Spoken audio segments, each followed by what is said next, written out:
Good morning, students. So this is our social class. In our social class, we discussed about the which lesson? We discussed about the coastal plains and Iceland lesson. Okay. In our coastal plains and Iceland lesson, we talk about the what? We talk about the only coastal plains. ನಾವು coastal plants ಗೆ ಸಂಬಂಧಿಸಿದ್ದನ್ನು ಮಾತ್ರ ಮಾತಾಡ್ತಾ ಇದ್ದೀವಿ. ನಾವು ಐಸ್ಲ್ಯಾಂಡ್ಸ್ ಗೆ ಹೋಗಿಲ್ಲ ಅಲ್ವಾ, ಹೋಗಿಲ್ಲ. ಸೊ ಕೋಸ್ಟಲ್ ಪ್ಲಾನ್ಸ್ ನಾವು ನಿನ್ನೆ ಕ್ಲಾಸಲ್ಲಿ ಏನನ್ನ ಡಿಸ್ಕಸ್ ಮಾಡಿದ್ವಿ? Coastal plants. ಕೋಸ್ಟಲ್ ಪ್ಲಾನ್ಸ್ ಅನ್ನ ನಾವು ಎಷ್ಟು ಭಾಗಗಳಾಗಿ, ಎಷ್ಟು ಪಾರ್ಟ್ಸ್ ಆಗಿ ಡಿವೈಡ್ ಮಾಡಿದ್ವಿ, ಯಾವುದು ಆ ಪ್ಲೇಸು ಮತ್ತೆ ಯಾವ ಭಾಗದಲ್ಲಿ ಬರುತ್ತೆ ಅನ್ನೋದನ್ನ ನಾವು ಡಿಸ್ಕಸ್ ಮಾಡಿದ್ವಿ ಅಲ್ವಾ childrens? So how many parts we divided in the coastal plains? ನಾವು ಕೋಸ್ಟಲ್ ಪ್ಲೈನ್ಸ್ ಅಲ್ಲಿ ಎಷ್ಟು ಭಾಗಗಳಾಗಿ ಡಿವೈಡ್ ಮಾಡಿದ್ವಿ? I ask question for you only. Any guesses are you have any answer? So good. ನೋಡಿ ಮಕ್ಕಳ, ನಿಮಗೆ ಆಲ್ರೆಡಿ ಗೊತ್ತಿದೆ. Our coastal plains we divided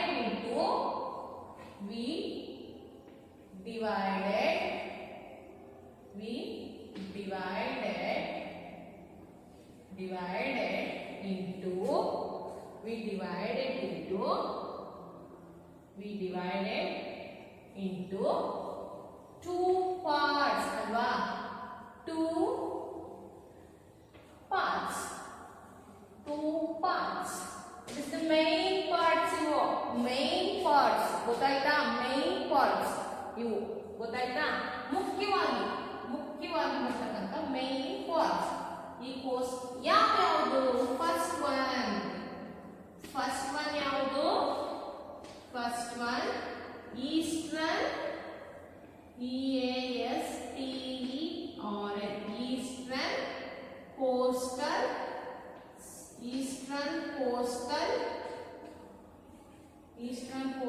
plains. Eastern coastal plains. Okay, this is the first dividing part.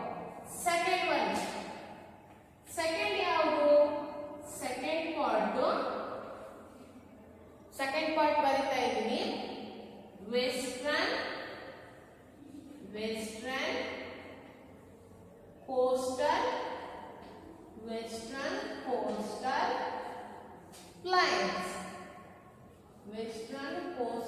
plains. Okay.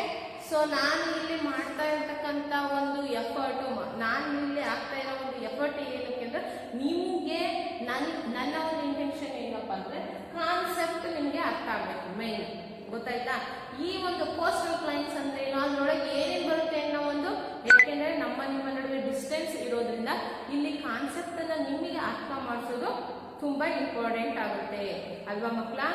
So ಇಲ್ಲಿ ನೋಡಿ, ನೀವು ಅರ್ಥ ಮಾಡ್ಕೋಬೇಕಾಗಿರೋದು coastal plains. ಈ ಕೋಸ್ಟಲ್ ಪ್ಲೈನ್ಸ್ ಅನ್ನ ನಾವು ಏನು we divided into two main parts.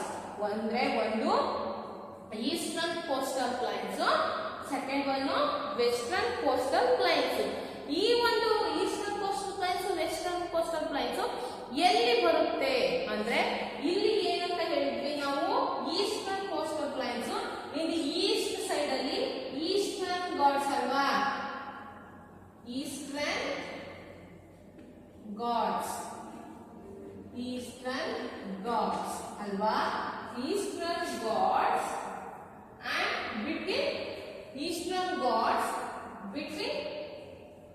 between what? Bay of Bengal alva? Bay of Bengal. ನೀವು ಕಾನ್ಸೆಪ್ಟ್ ನ ಅರ್ಥ ಮಾಡ್ಕೊಳ್ಳೋದು ತುಂಬಾ ಇಂಪಾರ್ಟೆಂಟ್. ಯಾಕೆಂದ್ರೆ ನೀವು ಥರ್ಡ್ ಸ್ಟ್ಯಾಂಡರ್ಡ್ ಅಲ್ಲಿ ಸ್ವಲ್ಪ ಕಡಿಮೆ ಒಂದು ಇನ್ಫಾರ್ಮೇಶನ್ ಇರ್ತಕ್ಕಂಥ ಒಂದು ಲೆಸನ್ಸ್ ಅನ್ನ ನೋಡಿದ್ವಿ. ಸೊ ಇಲ್ಲಿ ನೀವು ಫೋರ್ತ್ ಆಗಿರೋದ್ರಿಂದ ಥರ್ಡ್ ಸ್ಟ್ಯಾಂಡರ್ಡ್ ಗೆ ಹೋಲಿಸಿದ್ರೆ ಇಲ್ಲಿ ಸ್ವಲ್ಪ ನಿಮ್ಗೆ ಕಷ್ಟಕರ ಅಂದ್ರೆ ಅರ್ಥ ಮಾಡ್ಕೊಂಡ್ರೆ ಪ್ರತಿಯೊಂದು ಸುಲಭ ಅಲ್ವಾ ಮಕ್ಕಳ? ಸೊ ಕಾನ್ಸೆಪ್ಟ್ ಸ್ವಲ್ಪ ವೈಡ್ ಆಗಿ ಬಂದಿರುತ್ತೆ, ಅಂದ್ರೆ ಇನ್ಫಾರ್ಮೇಶನ್ ಸ್ವಲ್ಪ ಲೆಂತ್ ಇರುತ್ತೆ. ಸೊ ಅದಕ್ಕೆ ನೀವು ಈಗಿಂದಲೇ ಚೆನ್ನಾಗಿ ಪ್ರತಿಯೊಂದು ತರಗತಿಯನ್ನು ಪ್ರತಿಯೊಂದು ವಿಷಯಗಳನ್ನ ಚೆನ್ನಾಗಿ ತಿಳ್ಕೊಳ್ಳೋದ್ರಿಂದ ಏನಾಗುತ್ತೆ, ನೆಕ್ಸ್ಟ್ ಕ್ಲಾಸ್ಗೆ ನಿಮ್ಗೆನೆ ಈಸಿ ಆಗುತ್ತೆ. ಇಲ್ಲಿ ನೀವು ಕಷ್ಟಪಟ್ಟು ಪಡ್ಕೊಳ್ಳೋಂಥದ್ದೇನಿಲ್ಲ, ಇಷ್ಟಪಟ್ಟು ಅರ್ಥ ಮಾಡ್ಕೊಂಡ್ರೆ ಕಷ್ಟ ಆಗಿರ್ತಕ್ಕಂಥ ವಿಷಯನೂ ಕೂಡ ನಿಮಗೆ ಇಷ್ಟ ಆಗೋ ರೀತಿಯಲ್ಲಿ ಅರ್ಥ ಆಗುತ್ತೆ. ನೋಡಿ, ಈಸ್ಟರ್ನ್ ಕೋಸ್ಟಲ್ ಪ್ಲೈನ್ಸ್, ಈ ಒಂದು ಈಸ್ಟರ್ನ್ ಘಾಟ್ಸ್ ಮತ್ತೆ ಬೇ ಆಫ್ ಬೆಂಗಾಲ್ನ ಮಧ್ಯಭಾಗದಲ್ಲಿರ್ತಕ್ಕಂಥ ಈ ಒಂದು ರೀಜನ್ ನಾವೇನಂದ್ರೆ ಈಸ್ಟರ್ನ್ ಕೋಸ್ಟಲ್ ಪ್ಲೈನ್ಸ್ ಅಂತ ಹೇಳಿ ಕರೀತೀವಿ. ಸೊ ನಿಮ್ಗೆ ಅರ್ಥ ಆಯ್ತಲ್ವಾ? ಸೊ ಅದೇ ರೀತಿ ಇಲ್ಲಿ ಇನ್ನೊಂದು ಪಾರ್ಟ್ಸ್ ಆಗಿ ಡಿವೈಡ್ ಮಾಡಿದ್ವಿ. ಯಾವುದು? Western coastal plains. ಈ ವೆಸ್ಟರ್ನ್ ಕೋಸ್ಟಲ್ ಪ್ಲೈನ್ಸ್ ಯಾವ ಎರಡರ ಮಧ್ಯೆ ಅಂದ್ರೆ ವೆಸ್ಟರ್ನ್ ಘಾಟ್ಸ್. ಯಾವುದು? Western Ghats between the Arabian sea. Arabian sea ಗೊತ್ತಾಯ್ತಲ್ವಾ? ಅರೇಬಿಯನ್ ಸಿ ಗೊತ್ತಾಯ್ತಲ್ವಾ ಮಕ್ಕಳು ನಿಮಗೆ? ಸೊ ಇವೆರಡರ ಮಧ್ಯಭಾಗದಲ್ಲಿ ಬರ್ತಕ್ಕಂಥ ಒಂದು ರೀಜನ್ ಅನ್ನು ನಾವು ವೆಸ್ಟರ್ನ್ ಕೋಸ್ಟಲ್ ಪ್ಲೈನ್ಸ್ ಅಂತ ಕರಿತೀವಿ. ಇದಿಷ್ಟನ್ನ ನಾವು ಯಾವಾಗ ಡಿಸ್ಕಸ್ ಮಾಡಿದ್ವಿ? ನಿನ್ನೆ ಕ್ಲಾಸ್ ಅಲ್ಲಿ ಡಿಸ್ಕಸ್ ಮಾಡಿದ್ವಿ. ನೋಡ್ಕೊಳ್ಳಿ ಒಂದ್ಸರಿ. ನಾವು ಇದಿಷ್ಟನ್ನು ನಿನ್ನೆ ಕ್ಲಾಸ್ ಅಲ್ಲಿ ಡಿಸ್ಕಸ್ ಮಾಡಿರೋದು ಗೊತ್ತಾಯ್ತಾ? ಮೇನ್ ಪಾರ್ಟ್ಸ್ ಅಂದ್ರೆ eastern coastal plains, western coastal plains. ಎಲ್ಲಿದೆ ಯಾವ ಒಂದು ಪ್ರದೇಶದ ನಡುವೆ ಈ ಒಂದು ಈಸ್ಟರ್ನ್ ಕೋಸ್ಟಲ್ ಪ್ಲೈನ್ಸ್ ಬರುತ್ತೆ ಅಂದ್ರೆ ಈಸ್ಟ್ ಸೈಡ್ ಅಲ್ಲಿ eastern Ghats and between the bay of Bengal, ಇವೆರಡರ ಮಧ್ಯಭಾಗದಲ್ಲಿ ಇರ್ತಕ್ಕಂಥ ಒಂದು ಕೋಸ್ಟಲ್ ಪ್ಲೈನ್ಸ್ ಅನ್ನ ನಾವು ಈಸ್ಟರ್ನ್ ಕೋಸ್ಟಲ್ ಪ್ಲೈನ್ಸ್ ಅಂತ ಕರೀತೀವಿ. ಅದೇ ರೀತಿ ವೆಸ್ಟರ್ನ್ ಕೋಸ್ಟಲ್ ಪ್ಲೈನ್ಸ್ ಅಂದ್ರೆ ವೆಸ್ಟರ್ನ್ ಘಾಟ್ಸ್ ಮತ್ತೆ ಅರೇಬಿಯನ್ ಸಿ, ಅರಬ್ಬಿ ಸಮುದ್ರ ಮತ್ತೆ ಪಶ್ಚಿಮ ಘಟ್ಟಗಳ ಮಧ್ಯ ಪ್ರದೇಶವನ್ನ ನಾವು ವೆಸ್ಟರ್ನ್ ಕೋಸ್ಟಲ್ ಪ್ಲೈನ್ಸ್ ಅಂತ ಹೇಳಿ ಕರೀತೀವಿ. ಸೊ ನಿಮ್ಗೆ ಇದಿಷ್ಟು ಅರ್ಥ ಆಯ್ತಲ್ವಾ? ನಾನು ಅರ್ಥ ಆಯ್ತು ಅಂತ ಅನ್ಕೊಳ್ಳ. ಗುಡ್. ನಾನು ಇವಾಗ ಇದನ್ನ ರಬ್ ಮಾಡ್ತೀವಿ.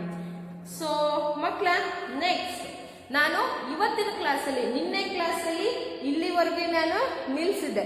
ಸೊ ಇವತ್ತಿನ ಕ್ಲಾಸಲ್ಲಿ ಅದೇ ಪೇಜ್ ನಂಬರ್ 218 ಅಂದ್ರೆ 218ನೇ ಪೇಜ್ ಅಲ್ಲೇನೆ ಮಾಡ್ತಾ ಇದ್ದೀನಿ.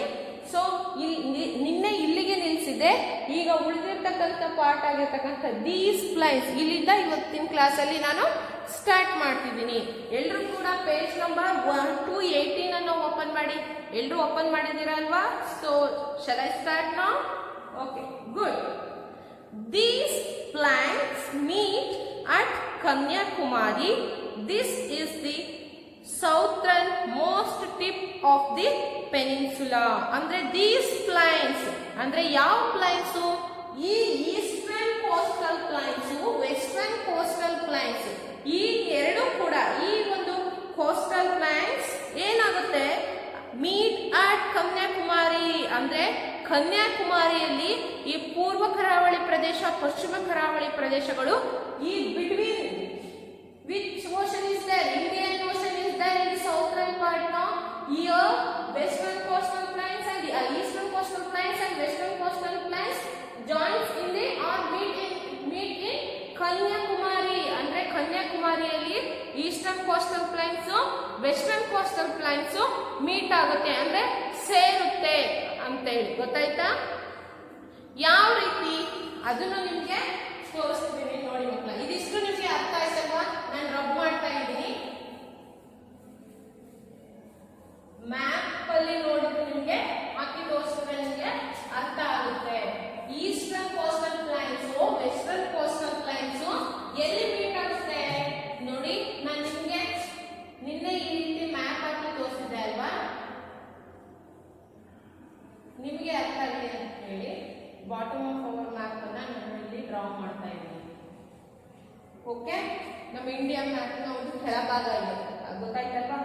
ಸೊ ಇಲ್ಲಿ ನಾನೇನ್ ಹೇಳಿದೆ ನೋಡಿ, ಈಸ್ಟರ್ನ್ ಕೋಸ್ಟಲ್ ಪ್ಲೈನ್ಸ್, ECP ಅಂದ್ರೆ ಈಸ್ಟರ್ನ್ ಕೋಸ್ಟಲ್ ಪ್ಲೈನ್ಸ್. ಅದೇ ರೀತಿ WCP western coastal plains. Okay, ಆರ್ ನೋಡಿ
ಕನ್ಯಾಕುಮಾರಿ ಅಲ್ವಾ.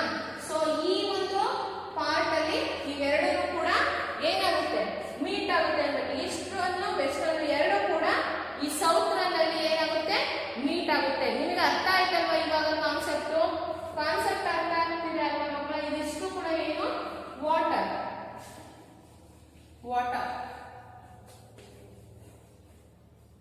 ಅಲ್ವಾ. ಸೊ ನೆಕ್ಸ್ಟ್ ಅಂದ್ರೆ ಪೂರ್ವ ಮತ್ತು ಪಶ್ಚಿಮದ ಕರಾವಳಿ ಪ್ರದೇಶಗಳು ದಕ್ಷಿಣ ಕರಾವಳಿ ಪ್ರದೇಶದಲ್ಲಿ ಏನಾಗುತ್ತೆ, ಜಾಯಿನ್ ಆಗುತ್ತೆ. It is a great advantage for India to have a long coastal line. Ships can be used to transport large quantities of goods into and out of the country. So students, it is a great advantage. It is the great advantage to our country. Why it is a great advantage to our country? Because in east side also coastal line is there, no? And western also we have the ocean, and southern part also we have the ocean. So large quantities of goods transportation we transport through the ships ಅಲ್ವಾ. ಅಂದ್ರೆ ಈ ಪೂರ್ವ ಮತ್ತು ಪಶ್ಚಿಮ ಭಾಗ ದಕ್ಷಿಣ ಭಾಗದಲ್ಲಿ full ನಮಗೆ ಕರಾವಳಿ ಪ್ರದೇಶಗಳಿರೋದ್ರಿಂದ ನಾವು ಹೆಚ್ಚು ಕ್ವಾಂಟಿಟೀಸ್ ಅಂದ್ರೆ ಲಾರ್ಜ್ ಕ್ವಾಂಟಿಟಿ ಆಫ್ ಗೂಡ್ಸ್ ಅನ್ನು ಟ್ರಾನ್ಸ್ಪೋರ್ಟ್ ಮಾಡೋದು ಯಾವ್ದ್ರ ಥ್ರೂ, ಈ ಶಿಪ್ಸ್ ಥ್ರೂ ಅಲ್ವಾ. ಅಂದ್ರೆ ಹಡಗುಗಳ ಮೂಲಕ ನಾವು we have to transport the goods from one place to another place. One place to another place, ಇಲ್ಲಿ one place to another place ಅಲ್ಲ, one country to another country. ಅಂದ್ರೆ ನಮ್ಮ ದೇಶದಿಂದ ಬೇರೆ ದೇಶಕ್ಕೆ ನಾವು ಗೂಡ್ಸ್ ಅನ್ನ ಅಂದ್ರೆ ಲಾರ್ಜ್ ಕ್ವಾಂಟಿಟಿಯಲ್ಲಿ ತುಂಬಾ ಹೆಚ್ಚು ಒಂದು ಗೂಡ್ಸ್ ಅನ್ನ ಒಂದು ದೇಶದಿಂದ ಇನ್ನೊಂದು ದೇಶಕ್ಕೆ ನಾವು ಟ್ರಾನ್ಸ್ಪೋರ್ಟ್ ಮಾಡ್ತಿದೀವಿ. ಆರ್ ಇಂಪೋರ್ಟ್ ಆರ್ ಎಕ್ಸ್ಪೋರ್ಟ್ ಅಂದ್ರೆ ರಫ್ತು ಮತ್ತು ಆಮದು ಅನ್ನ ಮಾಡ್ಕೊಂತೀವಿ ಅಲ್ವಾ. ನಾವು ಎಕ್ಸ್ಪೋರ್ಟ್ ಅಂದ್ರೆ ಏನು, we have to transport from here to there. ಅಂದ್ರೆ ಇಲ್ಲಿಂದ ನಾವು ಅಲ್ಲಿಗೆ ಶಿಫ್ಟ್ ಮಾಡಿದ್ರೆ ನಮ್ಮ ದೇಶದ ವಸ್ತುಗಳನ್ನ ಬೇರೆ ದೇಶಕ್ಕೆ ನಾವು ಕಳಿಸಿದ್ರೆ ಅದನ್ನ ನಾವೇನಂತೀವಿ, ಎಕ್ಸ್ಪೋರ್ಟ್ ಅಂತ ಕಳಿಸ್ಕೊಡೋದನ್ನ ಎಕ್ಸ್ಪೋರ್ಟ್ ಅಂತೀವಿ. ಆ ದೇಶದಿಂದ ನಮ್ಮ ದೇಶಕ್ಕೆ ಕೊಂಡ್ಕೊಂಡಿದ್ರೆ ನಾವು ಅದನ್ನ ಇಂಪೋರ್ಟ್ ಅಂತೀವಿ. ಅಂದ್ರೆ ಕಳಿಸೋದನ್ನ ರಫ್ತು ಅಂತೀವಿ, ತಗೊಳ್ಳೋದನ್ನ ಆಮದು ಅಂತ ಹೇಳಿ ಕರಿತೀವಿ. ಕಳಿಸೋದು ತಗೊಳ್ಳೋದು, ಅಥವಾ ಮಾರೋದು ಕೊಂಡ್ಕೊಳ್ಳೋದು. ಗೊತ್ತಾಯ್ತಾ? ಬೈಯಿಂಗ್ ಅಂಡ್ ಸೆಲ್ಲಿಂಗ್ ಆಗ್ಬಿಡುತ್ತೆ. But year export and import ಅಂದ್ರೆ ಕಳಿಸೋದು ಮತ್ತೆ ಇಂಪೋರ್ಟ್ ಅಂದ್ರೆ ಇಂಪೋರ್ಟೆಡ್. ನೀವು ಹೇಳ್ತೀರಿ ಇದು ಇಂಪೋರ್ಟೆಡ್ ಥಿಂಗ್ ಅಂತ ಹೇಳ್ತೀವಿ. ಅಂದ್ರೆ ಬೇರೆ ದೇಶದಿಂದ ನಾವು ಅದನ್ನ ಕೊಂಡ್ಕೊಂಡಿದ್ರೆ ತುಂಬಾ ಇಂಪೋರ್ಟೆಡ್ ಥಿಂಗ್ ಇದು ಅಲ್ವಾ. ಅಲ್ಲಿ ಅವರಿಗೆ ಅದು ಇಂಪೋರ್ಟ್ ಆಗುತ್ತೆ. ಗೊತ್ತಾಯ್ತಲ್ವಾ? ಸೊ ನಮ್ಗೆ ಫುಲ್ ಈ ರೀತಿ ಕೋಸ್ಟಲ್ ಲೈನ್ಸ್ ತುಂಬಾ ಲೆಂತಿಯಾಗಿ ಅಂದ್ರೆ ತುಂಬಾ ಲಾಂಗ್ ಆಗಿ ಅಂದ್ರೆ ಈ ಉದ್ದವಾಗಿ ಹೆಚ್ಚು ಫುಲ್ ನಮ್ಮ ಪೂರ್ವ ಪಶ್ಚಿಮ ದಕ್ಷಿಣ ಭಾಗ ಫುಲ್ ಈ ಒಂದು ಕೋಸ್ಟಲ್ ಪ್ಲೈನ್ಸ್ ಇರೋದ್ರಿಂದ ಅಂದ್ರೆ ಕರಾವಳಿ ಪ್ರದೇಶ ಇರೋದ್ರಿಂದ ನಮಗೆ ಹೆಚ್ಚು ಟ್ರಾನ್ಸ್ಪೋರ್ಟೇಷನ್ ಅಂದ್ರೆ ಹೆಚ್ಚು ಕ್ವಾಂಟಿಟಿ ಆಫ್ ಗೂಡ್ಸ್ ಅನ್ನ ಟ್ರಾನ್ಸ್ಪೋರ್ಟ್ ಮಾಡೋದಕ್ಕೆ ನಮಗೆ ಹೆಲ್ಪ್ ಆಗುತ್ತೆ. ಯಾವ್ದ್ರ ಮೂಲಕ? ಈ ಹಡಗುಗಳ ಮೂಲಕ. ಹಡಗುಗಳು ಏನು ನೆಲದ ಮೇಲೆ ಹೋಗುತ್ತಾ? ಇಲ್ಲ ಅಲ್ವಾ. ಹಡಗುಗಳು ಈ ನೀರಿನ ಮೇಲೆ ತಾನೇ ಹೋಗೋದು. ಸೊ ಅದಕ್ಕೋಸ್ಕರ ನಮ್ಗೆ ಈ ಒಂದು coastal plains great advantage to our country. ಅಂದ್ರೆ ನಮ್ಮ ದೇಶಕ್ಕೆ ಅತಿ ಹೆಚ್ಚು ಅನುಕೂಲಕರವಾಗಿದೆ. ಯಾವುದಕ್ಕೆ? Transportation. ಗೊತ್ತಾಯ್ತಲ್ವಾ?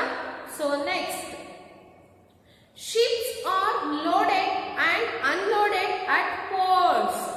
Ships are loaded and unloaded at ports. ನಾನು ಇಲ್ಲಿ ಹೇಳ್ತಾ ಇದ್ದೀನಿ, ನಿಮ್ಗೆ ಅರ್ಥ ಆಗ್ತಿದೆ ಅಲ್ವಾ? ನಾನು ಇಲ್ಲಿ ಇದ್ದೀನಿ, ಈ ಲೈನ್ ಇಂದ ಈ ಲೈನ್ ಅಲ್ಲಿ ಇದ್ದೀನಿ. ವಾಚ್ ಮಾಡಿದ್ರೆ ನಿಮ್ಗೆ ವಿಡಿಯೋನ ಪ್ರಾಪರ್ ಆಗಿ ಅರ್ಥ ಆಗುತ್ತೆ ನಾನು ಎಲ್ಲಿದ್ದೀನಿ ಅಂತ ಹೇಳಿ. So ships are loaded and unloaded at ports. ನೋಡಿ, ಈಗ ಹೆಲಿಕಾಪ್ಟರ್ ಇರ್ಬೋದು, ಈ ಫ್ಲೈಟ್ಸ್ ಅಲ್ಲಿ ಒಂದು ಸ್ಟಾಪ್, ಅದರ ಒಂದು ಈ ಬಸ್ಗಳು ಬಸ್ ಸ್ಟಾಪ್ ಅಲ್ಲಿ ಹೇಗೆ ಸ್ಟಾಪ್ ಮಾಡುತ್ತೋ ಅದೇ ರೀತಿ ಈ ಹೆಲಿಕಾಪ್ಟರ್ಸ್ ಹೆಲಿಪ್ಯಾಡ್ಗಳಲ್ಲಿ, ಅದೇ ರೀತಿ ಈ ಫ್ಲೈಟ್ಸ್ಗಳು ಏರ್ಪೋರ್ಟ್ಸ್ಗಳಲ್ಲಿ, ಟ್ರೈನ್ಸ್ ರೈಲ್ವೆ ಸ್ಟೇಷನ್ಸ್ ಅಲ್ಲಿ ಈ ರೀತಿ ಅದರ ಒಂದು ಸ್ಟೇಷನ್, ಅದರ ಒಂದು ಸ್ಟೇ ಮಾಡುವಂತ ಒಂದು ಪರ್ಟಿಕ್ಯುಲರ್ ಪ್ಲೇಸ್ ಅಲ್ಲಿ ಅದು ಯಾವ ರೀತಿ ಹೋಗಿ ನಿಲ್ಲುತ್ತೋ ಅದೇ ರೀತಿ ಈ ಶಿಪ್ಗಳು ಎಲ್ಲಿ ನಿಲ್ಲುತ್ತೆ? ಈ ಸಮುದ್ರಗಳಲ್ಲಿ ಎಲ್ಲಿ ನಿಲ್ಲುತ್ತೆ? ಪೋರ್ಟ್ ಅಂತ ಕರಿತೀವಿ. ಈ ಹಡಗು ನಿಲ್ಲುವಂತ ಒಂದು ಪ್ಲೇಸ್ ಅನ್ನ ನಾವೇನಂತೀವಿ? ಪೋರ್ಟ್ ಅಂತ ಕರಿತೀವಿ. ಈ ಶಿಪ್ಗಳು ನಿಲ್ತಕ್ಕಂತ ಒಂದು ಶಿಪ್ ಸ್ಟಾಪ್ಸ್ ಅಂತ ನಿಮಗೆ ಸಿಂಪಲ್ ಆಗಿ ಹೇಳ್ತಾ ಇದ್ದೀನಿ. ಇದನ್ನ ನಾವು ಏನಂತೀವಿ? ಪೋರ್ಟ್ಸ್ ಅಂತ ಕರಿತೀವಿ. ಏನಂತೀವಿ? ಪೋರ್ಟ್ಸ್ ಅಂದ್ರೆ ಏನು? ಬಂದರು. ಓಕೆ, ಹಡಗು ನಿಲ್ಲುವ ಸ್ಥಳವನ್ನ ನಾವೇನಂತ ಕರಿತೀವಿ? ಪೋರ್ಟ್ಸ್ ಅಂತ ಹೇಳಿ ಕರಿತೀವಿ. ಈ ಪೋರ್ಟ್ಸ್ ಅಂದ್ರೆ ಬಂದರು ಅಂತ ಹೇಳಿ ಕನ್ನಡದಲ್ಲಿ, ಗೊತ್ತಾಯ್ತಾ? ಸೊ ಹಡಗು ನಿಲ್ತಕ್ಕಂತ ಪ್ಲೇಸ್ ಅನ್ನ ನಾವೇನಂತ ಕರಿತೀವಿ? ಪೋರ್ಟ್ಸ್ ಅಂತ ಹೇಳಿ ಕರಿತೀವಿ. ನೀವು airport, railway station, bus stop ಅನ್ನೋ ರೀತಿ ಈ ಹಡಗುಗಳು ನಿಲ್ಲಂತ ಒಂದು ಪ್ಲೇಸ್ ಅನ್ನ ನಾವು ಏನಂತ ಕರಿತೀವಿ? ಹಡಗು ನಿಲ್ತಕ್ಕಂತ ಒಂದು ಪ್ಲೇಸ್ ಅನ್ನ ಪೋರ್ಟ್ಸ್ ಅಂತ ಹೇಳಿ ಕರಿತೀವಿ ಮಕ್ಕಳ, ಗೊತ್ತಾಯ್ತಲ್ವಾ? ಸೊ ಹಡಗುಗಳು ಈ ಒಂದು ಲಾರ್ಜ್ ಕ್ವಾಂಟಿಟೀಸ್ ಆಫ್ ಗೂಡ್ಸ್ ಅನ್ನ ಲೋಡ್ ಮಾಡೋದಕ್ಕೆ, ಅನ್ಲೋಡ್ ಮಾಡೋದಕ್ಕೆ ಈ ಒಂದು ಪ್ಲೇಸ್ ಅಲ್ಲಿ ಬಂದು, ಈ ಪೋರ್ಟ್ಸ್ ಅಲ್ಲಿ ಬಂದು ನಿಂತಾಗ ಅದ್ರಲ್ಲಿರ್ತಕ್ಕಂಥ ಗೂಡ್ಸ್ ಅನ್ನ ಏನ್ ಮಾಡುತ್ತೆ? ನಾವು ಇಳಿಸ್ಕೊಂತೀವಿ. ಸೊ ಅದೇ ರೀತಿ ನಾವು ಬೇರೆ ದೇಶಕ್ಕೆ ಅದನ್ನ ಎಕ್ಸ್ಪೋರ್ಟ್ ಮಾಡ್ತಾ ಇದೀವಿ ಅಂದ್ರೆ ನಮ್ಮಲ್ಲಿರ್ತಕ್ಕಂಥ ಗೂಡ್ಸ್ ಗಳನ್ನ ಅದಕ್ಕೆ ಲೋಡ್ ಮಾಡ್ತೀವಿ. ಲೋಡ್ ಮಾಡೋದಂದ್ರೇನು? ತುಂಬೋದು. ಅನ್ಲೋಡ್ ಮಾಡೋದಂದ್ರೇನು? ಅದರಲ್ಲಿರ್ತಕ್ಕಂಥ ವಸ್ತುಗಳನ್ನ ನಾವು ತಗೊಳ್ಳೋದು, ಇಳಿಸ್ಕೊಳ್ಳೋದು ಕೆಳಗಡೆ, ಶಿಪ್ಪಿಂಗ್ ಅಲ್ವಾ? ಸೊ ನಾವು ಲೋಡ್ ಮಾಡೋದು ಮತ್ತೆ ಅನ್ಲೋಡ್ ಮಾಡೋದೆಲ್ಲ ಶಿಪ್ಗಳಿಗೆ ಪೋರ್ಟ್ಸ್ ಗಳಲ್ಲಿ. ಅರ್ಥ ಆಗ್ತಿದೆ ಅಲ್ವಾ? ಪೋರ್ಟ್ಸ್ ಗಳಲ್ಲಿ ನಾವು we have to load and unloaded the goods ಅಲ್ವಾ? ಅರ್ಥ ಆಯ್ತು ಅಂತ ಅನ್ಕೊಂತೀನಿ. So next, there are a number of ports along the coast in India. Some of these are ಅಂದ್ರೆ there are number of ports ಅಂದ್ರೆ ತುಂಬಾ ಹಲವಾರು ನಮ್ಮ ದೇಶದಲ್ಲಿ ತುಂಬಾ ಪೋರ್ಟ್ಸ್ ಗಳಿದಾವೆ. ಅಂದ್ರೆ ಹಡಗು ನಿಲ್ತಕ್ಕಂತ ಹಡಗು ನಿಲ್ದಾಣಗಳು ಸಾಕಷ್ಟು ಇದಾವೆ. ಯಾವ್ಯಾವ್ದು? Which are those? So there are number of ports along the coast in India. Some of these are Mumbai, Kandla, Kochi and Panaji on the western coast. Next, Kolkata, Visakhapatnam, Puducherry and Chennai on the eastern coast. ನೋಡಿ, ಈ ಒಂದು ಅಂದ್ರೆ ಯಾವುದು? ಈ ಹಡಗು ನಿಲ್ದಾಣಗಳು ಅಂದ್ರೆ ಈ ಪೋರ್ಟ್ಸ್ ಗಳು ನಮ್ಮ ಕಂಟ್ರಿಲಿ ಹಲವಾರು, ಅಂದ್ರೆ number of ports is there in our country ಅಲ್ವಾ? ಅಂದ್ರೆ ಹಡಗು ನಿಲ್ದಾಣಗಳು ಸಾಕಷ್ಟು ಇದಾವೆ. ಎಲ್ಲೆಲ್ಲಿ ಅಂದ್ರೆ ಇಲ್ಲೇನಿದೆ? Eastern coastal plains, western coastal plains. ಅಂದ್ರೆ ಈ ಈಸ್ಟರ್ನ್ ಪಾರ್ಟ್ಸ್ ಅಲ್ಲಿನೂ ಕೂಡ ಹಲವಾರು ಪೋರ್ಟ್ಸ್ ಬರುತ್ತೆ. ಈ ವೆಸ್ಟರ್ನ್ ಪಾರ್ಟ್ಸ್ ಅಲ್ಲಿನೂ ಕೂಡ ಹಲವಾರು ಪಾರ್ಟ್ಸ್ ಬರುತ್ತೆ. ಈ ಈಸ್ಟರ್ನ್ ಅಲ್ಲಿ ಕೂಡ ಇಲ್ಲಿನೂ ಕೂಡ ಪೋರ್ಟ್ಸ್ ಬರುತ್ತೆ, ವೆಸ್ಟರ್ನ್ ಅಲ್ಲಿನೂ ಕೂಡ ಪೋರ್ಟ್ಸ್ ಬರುತ್ತೆ, ಇಲ್ಲಿನೂ ಕೂಡ ಸೌತರ್ನ್ ಅಲ್ಲಿನೂ ಕೂಡ ಪೋರ್ಟ್ಸ್ ಬರುತ್ತೆ. ಯಾಕೆಂದ್ರೆ ಇದೆಲ್ಲನೂ ಕೂಡ ಏನು? ಕೋಸ್ಟಲ್ ಪ್ಲೈನ್ಸ್ ಫುಲ್ ಏನಾಗಿದೆ? ಸಮುದ್ರದಿಂದ ಸುತ್ತುವರೆದಿರೋದ್ರಿಂದ ಇಲ್ಲೆಲ್ಲಾನು ಕೂಡ ಏನಿರುತ್ತೆ? ಪೋರ್ಟ್ಸ್ ಗಳು ಬರುತ್ತೆ ಮಕ್ಕಳ. ಸೊ ನಿಮ್ಗೆ ಇದಿಷ್ಟು ನಾನು ಅರ್ಥ ಆಯ್ತು ಅಂತ ಅನ್ಕೊಂತೀನಿ. ಸೊ ಅದೇ ರೀತಿ ಈಸ್ಟರ್ನ್ ಕೋಸ್ಟಲ್ ಪ್ಲೈನ್ಸ್, ಈ ಈಸ್ಟರ್ನ್ ಪಾರ್ಟ್ ಅಲ್ಲಿ, ಈಸ್ಟ್ ಸೈಡ್ ಅಂದ್ರೆ ಪೂರ್ವ ಭಾಗದಲ್ಲಿ ಯಾವ ಯಾವ ಪೋರ್ಟ್ಗಳು ಬರ್ತವೆ, ಪಶ್ಚಿಮ ಭಾಗದಲ್ಲಿ ಯಾವ ಯಾವ ಪೋರ್ಟ್ಗಳು ಬರ್ತವೆ ಅನ್ನೋದನ್ನ ನಾವು ನೆಕ್ಸ್ಟ್ ಕ್ಲಾಸ್ ಅಲ್ಲಿ ನಿಮ್ಗೆ ತಿಳಿಸ್ಕೊಡ್ತೀನಿ. ಸೊ ಇವತ್ತಿನ ಕ್ಲಾಸ್ ನಿಮ್ಗೆ ಅರ್ಥ ಆಯ್ತು ಅಂತ ನಾವು ಅನ್ಕೊಂತೀನಿ. ಇವತ್ತಿನ ಕ್ಲಾಸ್ ಅಲ್ಲಿ ನಾನು ಏನು ನಿಮಗೆ ಕನ್ಫ್ಯೂಷನ್ ಆಗದೆ ಇರೋ ರೀತಿ ನಾನು ಇವತ್ತಿನ ಒಂದು ಕ್ಲಾಸ್ ವಿಷಯನ ನಿಮ್ಗೆ ಅರ್ಥ ಮಾಡೋದಕ್ಕೆ ಟ್ರೈ ಮಾಡಿದ್ದೀನಿ ಮಕ್ಕಳ. So eastern coastal plains, western coastal plains ಕನ್ಯಾಕುಮಾರಿಯಲ್ಲಿ ಮೀಟ್ ಆಗುತ್ತೆ. ಸೊ ಈ ಈಸ್ಟರ್ನ್ ಸೈಡ್, ವೆಸ್ಟರ್ನ್ ಸೈಡ್ ಮತ್ತೆ ಸೌತರ್ನ್ ಪಾರ್ಟ್ ಎಲ್ಲ ಈ ಸಿ ಇಂದ ಅಂದ್ರೆ ಸಮುದ್ರದಿಂದ ಸುತ್ತುವರೆದಿರೋದ್ರಿಂದ ಇಲ್ಲಿ ಹೆಚ್ಚು ಒಂದು ಏನ್ ಬರುತ್ತೆ? ಪೋರ್ಟ್ಸ್ ಗಳು ಅಂದ್ರೆ ಹಡಗು ನಿಲ್ದಾಣಗಳು ಬರುತ್ತೆ. ಸೊ ನಾವು ಗೂಡ್ಸ್ ಅನ್ನ ಇಂಪೋರ್ಟ್ ಮಾಡೋದಕ್ಕೆ, ಎಕ್ಸ್ಪೋರ್ಟ್ ಮಾಡೋದಕ್ಕೆ ಕೂಡ ಈ ಒಂದು ಕೋಸ್ಟಲ್ ಪ್ಲೈನ್ಸ್ ನಮಗೆ ನಮ್ಮ ಕಂಟ್ರಿಗೆ ಒಂದು ಗ್ರೇಟ್ ಅಡ್ವಾಂಟೇಜ್, ಅಂದ್ರೆ ತುಂಬಾ ಅನುಕೂಲಕರ ಆಗಿದೆ. ಅದೇ ರೀತಿ ಈ ಪೂರ್ವ ಭಾಗದಲ್ಲಿ ಮತ್ತೆ ಪಶ್ಚಿಮ ಕರಾವಳಿ ಭಾಗದಲ್ಲಿ ಹಲವಾರು ಪೋರ್ಟ್ಗಳಿದ್ದಾವೆ. ಸೊ ಈ ಹಲವಾರು ಪೋರ್ಟ್ಗಳು ಯಾವ್ಯಾವು ಅನ್ನೋದನ್ನ ನಾನು ನೆಕ್ಸ್ಟ್ ಕ್ಲಾಸ್ ಅಲ್ಲಿ ನಿಮ್ಗೆ ತಿಳಿಸ್ಕೊಡ್ತೀನಿ. ಸೊ ನೀವು you have to put one small mark here. ಅಂದರೆ ನಾನು ಇಲ್ಲಿವರೆಗೂ ನಿಲ್ಲಿಸಿದ್ದೀನಿ, ನೀವು ಕೂಡ ಇಲ್ಲಿ ಒಂದು ಮಾರ್ಕನ್ನು ಹಾಕ್ಕೊಳ್ಳಿ. ನೆಕ್ಸ್ಟ್ ಕ್ಲಾಸಲ್ಲಿ ನಾನು ರಿಮೈನಿಂಗ್ ಪಾರ್ಟ್ ಆಫ್ ದಿಸ್ ಲೆಸನ್ನ ಕಂಟಿನ್ಯೂ ಮಾಡ್ತೀನಿ. Thank you.